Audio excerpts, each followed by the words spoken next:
Hi, I'm Alister Benn, and you're watching Expressive Photography. Today, as you can see, I'm joined by my very, very good friend, Adam Gibbs. Morning, afternoon, whatever you are. After it's evening now, but we're getting there. And what Adam and I have done is we both have membership channels, so we have extra content that we send out to members of our channels who subscribe on a monthly basis.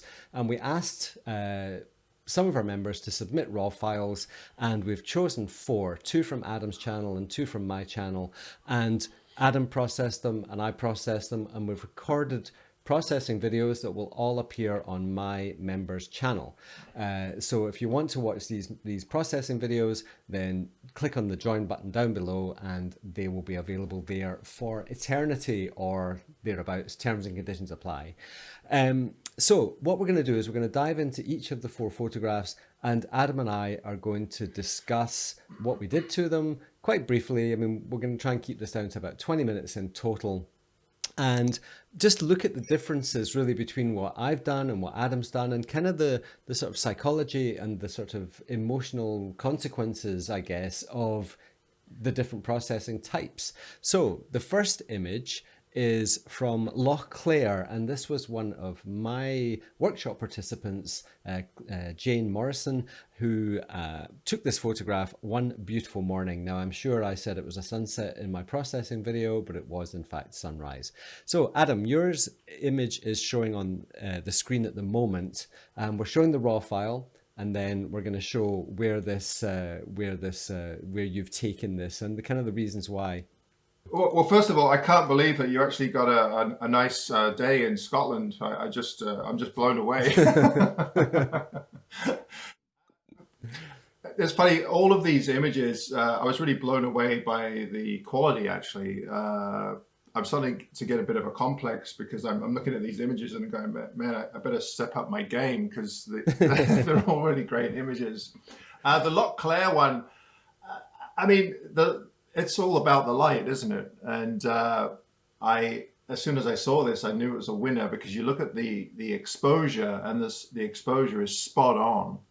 And even though when I look at the raw file, the sky is quite bright, but as soon as I saw that, I thought, well, I know what I'm going to do with that sky. I'm just going to darken it right down and really make this into a moody photograph, because that light just kind of had that moody feel to it for me. And that's what I did. I just darkened the clouds and darkened the foreground and really tried to bring out those light streaks across the mountains there.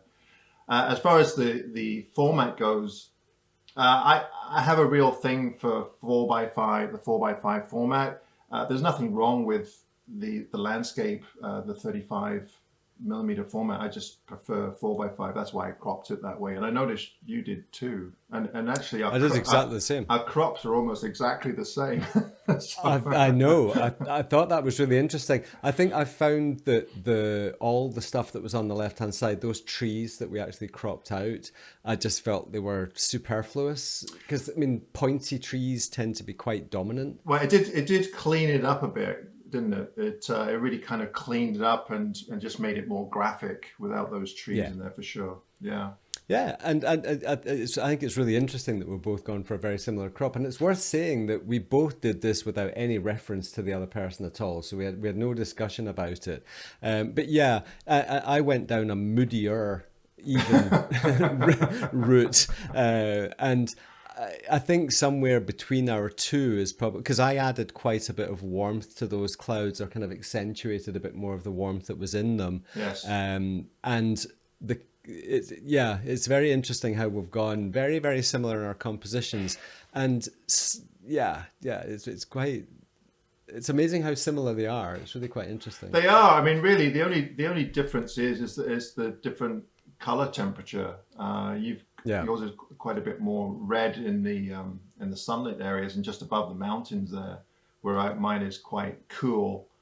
Yeah, it's interesting. It's But neat, I think also I was there when this was taken, right? so I have I've got that little experiential reference as well. Whereas I was there and I felt that time, and I think that might be quite an interesting addition to that. Is that when you're processing files that you've got no connection with. And I had this with one of your photographs when we did it on your channel one time. You had a very different experiential reference to it, which I think changes your feel and the changes to the relationship with the data as well. Yeah, very much So yeah, so. now, I think it's worth pointing out that this is the last image where you and I have got any similarity whatsoever. The rest of them are quite different.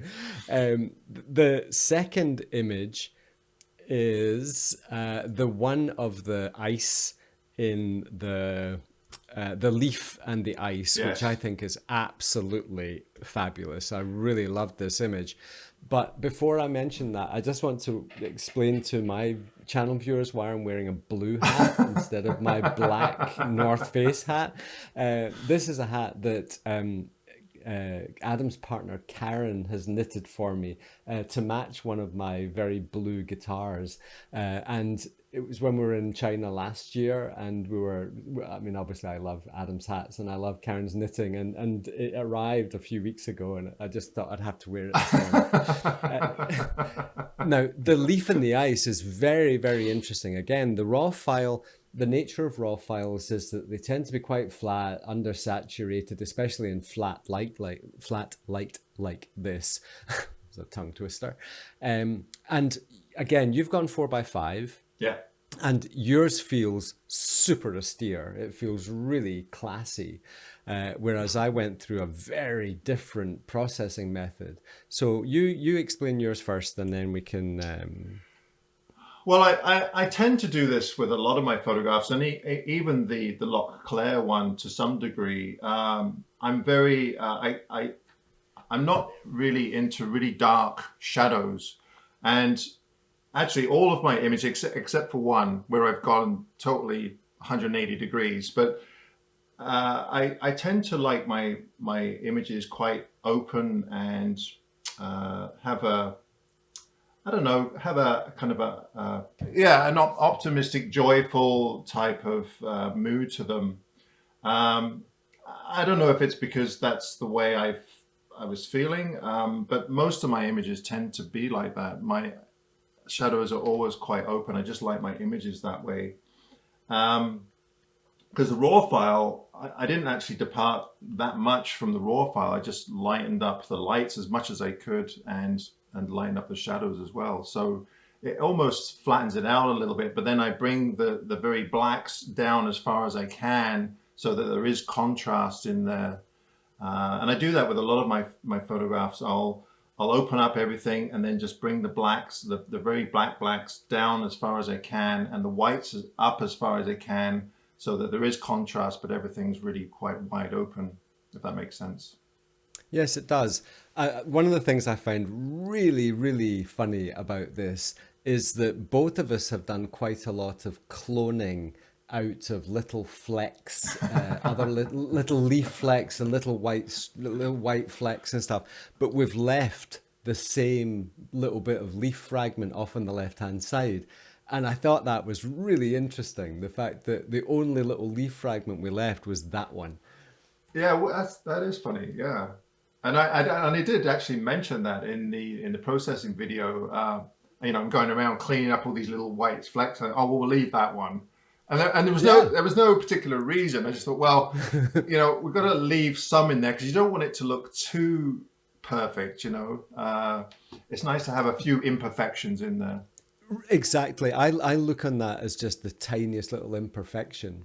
Now, what I'm going to do here is I'm going to throw you into a mild panic by asking you to think about what I've done to mine. Because mine's a little bit different. I've left it in a different. This is the original aspect ratio for a start. I haven't cropped mine, But yeah, there's bits of mine because I spent quite a lot of time on this one as well.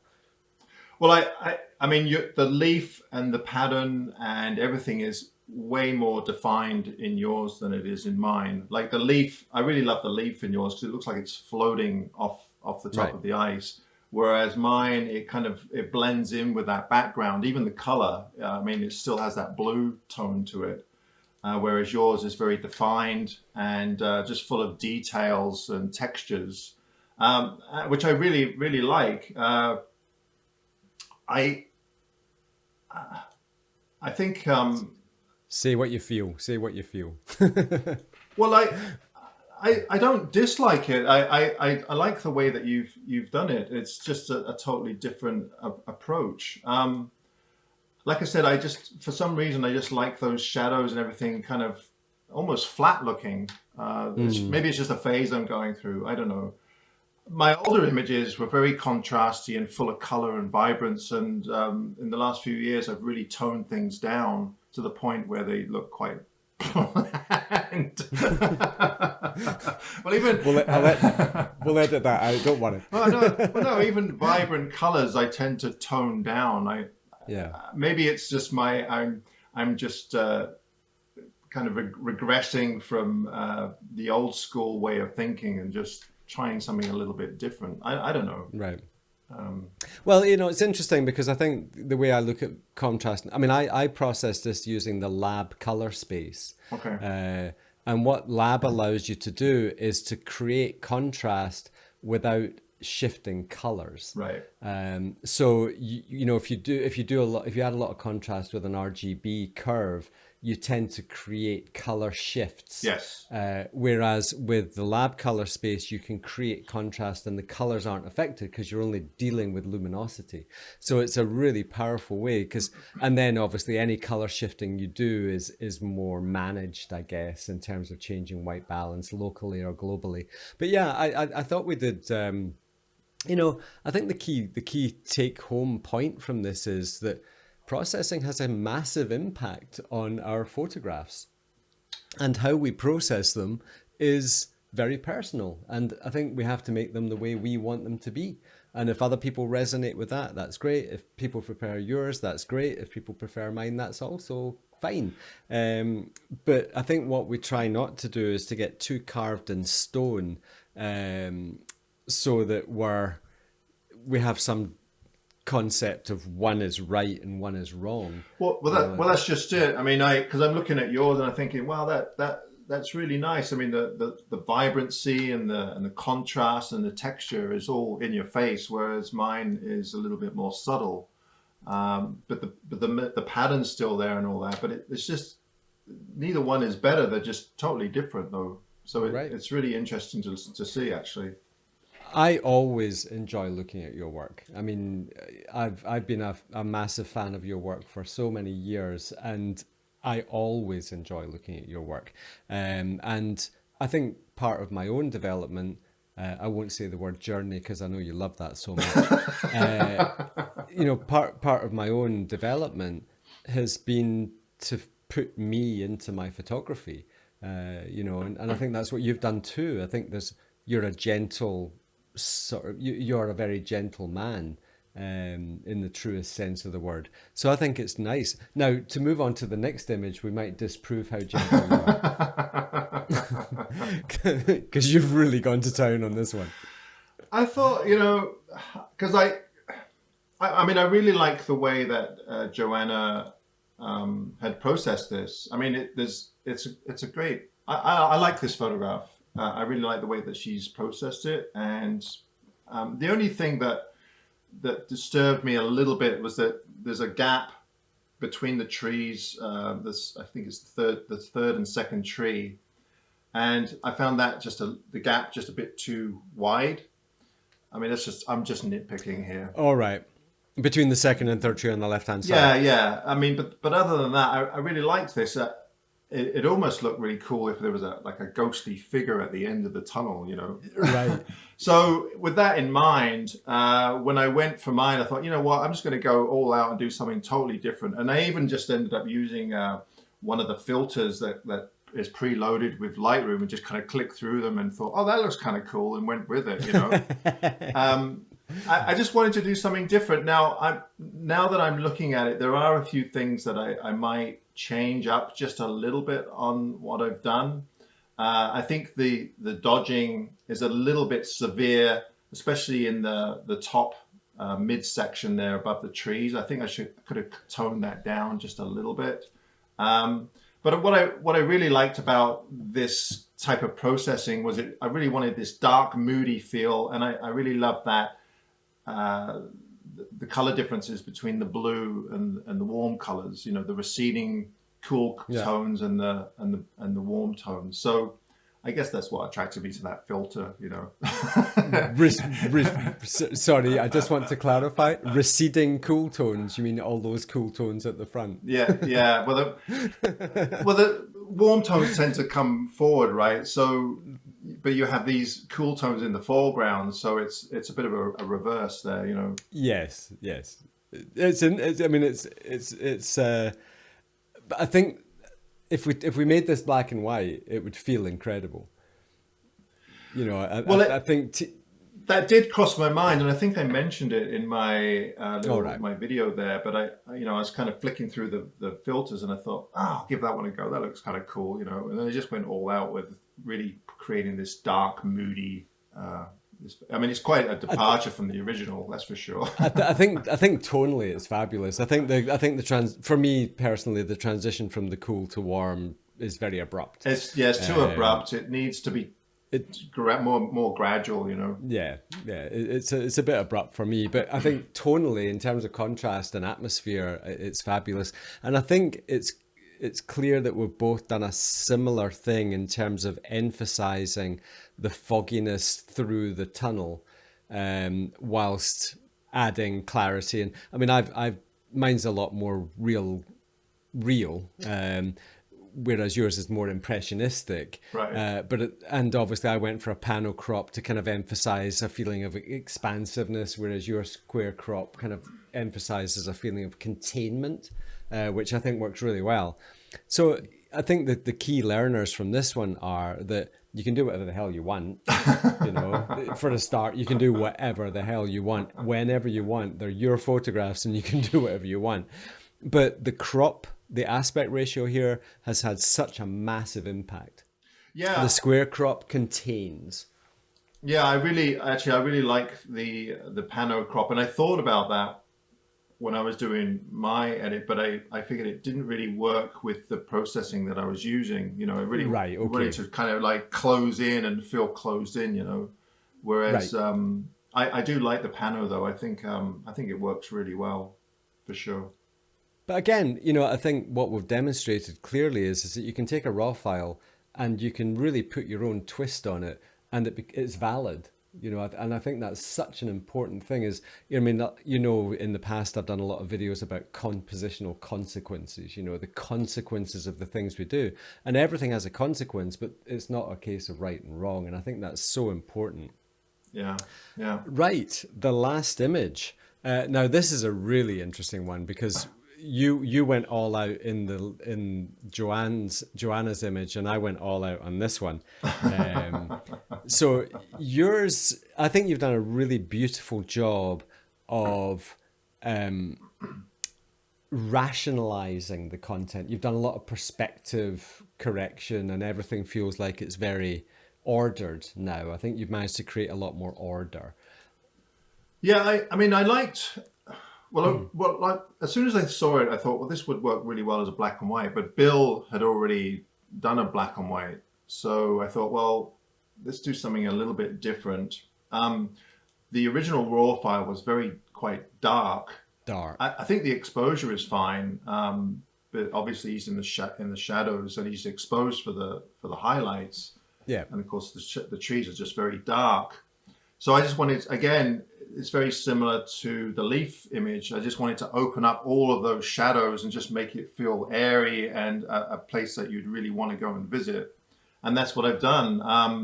I brought the highlights or the whites as far up as I could. And then the shadows, I've just made them dark enough so there is a bit of contrast in there, but really open up everything just so that it has this airy feel to it.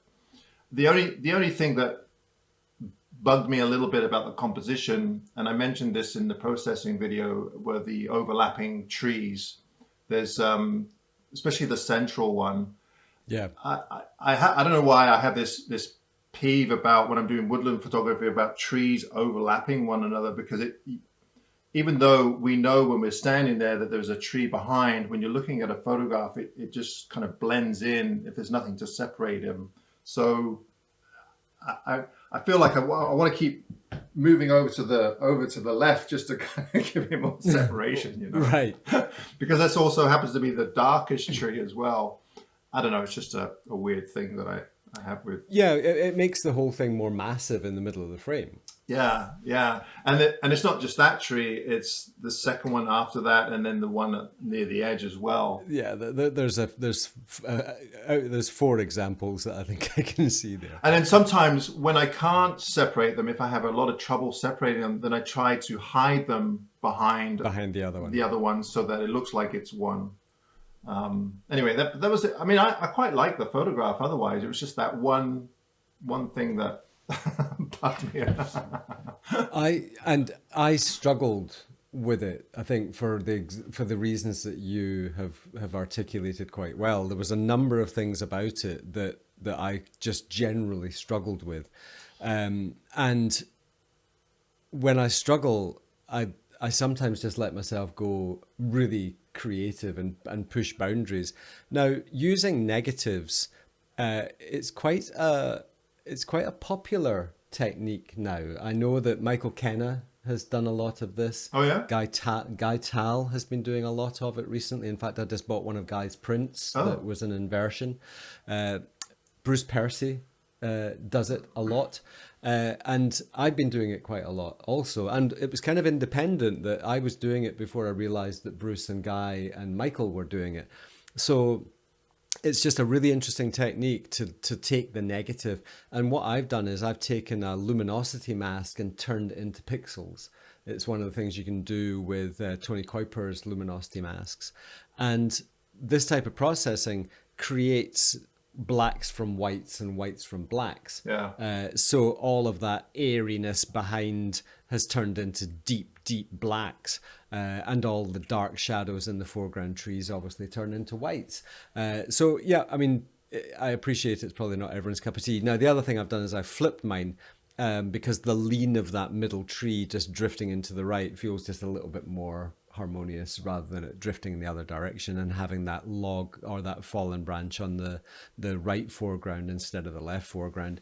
But yeah, interesting little exercise where we have managed to take 4 photographs that are now on the screen together.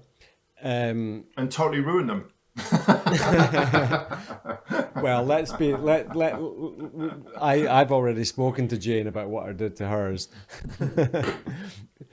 Although she did admit that she sent me the wrong RAW file. But, I think this is really interesting. And I think what it shows is that if you explore and if you experiment and if you're prepared to push boundaries and, we haven't done a single rule in the book when we processed any of these. None of them really comply to any rule or guideline that you would say is normal in terms of compositional theory. And I think that's really important, is that we've got 4 examples of images that are all great in their own ways. And people in camera clubs, judges in camera clubs would probably critique them as saying, well, that's in the wrong place, or it's too centered, or right. X, Y, Z. Right. Well, and the same with posting them on, social media. Images that are processed a little bit differently or I'll go away from the norm don't usually get the attention that they probably deserve. Right. And it's a shame because there's a lot of great work out there that just gets dismissed because someone's trying something a bit different and something new, right? But well, I think something that both of us advise people to do, and we're kind of ambassadors for, is originality and being yourself and just being out in nature for the right reasons, which is because it's fascinating and we love being there. That's why you and I have been such great friends for so long, is we share that love of the countryside, and all of these images are actually a celebration of some person's engagement with the natural world, and that's what it's all about. Definitely. Yeah. Well, thanks very much for that, man. I think your contribution is super, as always. Thank you very much, sir. It's a real pleasure to have you over here. And hope we need to chat again soon. We need to do a Vision and Light. I've actually come up with a new theory about something that I'd love to talk to you about. So I might just come and pin your brain to the internet for half an hour one day. All right. Sounds good. But for now, if you want to see the processing videos of these, please click on the join button below, or I think we'll post them on yours as well. I think that's possible, isn't it? We can just post them on both. I think so. I'm not sure. I don't think there's any reason. I think if they're members only videos, that's probably not going to mess with the YouTube algorithm in any shape or form. I think it would be good to have them on both. You know, it would be nice to have all of them available. All right. But sounds good. But that would be really nice. So thank you very much for your contribution in this, and it's always a pleasure. So thanks very much, man. Yeah, and thanks for your contribution as well. Oh, thank you. And thanks for wearing Karen's hat. Yeah, I can throw it in the bin now. No, thank you very much. Give her a big hug, and I'll look forward to seeing you both soon. Cheers, mate. Cheers. Bye.